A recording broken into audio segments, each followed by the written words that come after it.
A lot of overseas buyers imagine buying property in Dubai as a complicated process, whereas in reality, once you understand the structure, the process is actually very systematic. The easiest way to understand buying off-plan is to break it down into 5 individual stages. Stage 1 is reserving the unit. You choose the property, you sign the reservation form, you pay the booking amount, and you temporarily take the unit off the market. Stage 2 is actually signing the sales and purchase agreement, often called the SPA. This is the main legal contract between you and the developer.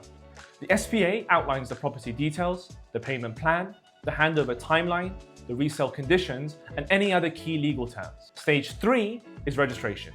The purchase is registered through Dubai Land Department's off-plan registration system. Stage 4 is the construction payments. You then begin to make installment payments according to the agreed payment plan. Stage 5 is handover. Once construction is complete, you settle the final balance, you inspect the property, you complete the paperwork, and finally, you receive the title deed. One of the biggest mistakes buyers make is not properly reading the SPA. Many people focus only on the launch excitement and monthly installment, but the SPA contains critical details that are connected to things such as penalties, resale conditions, and also your legal obligations.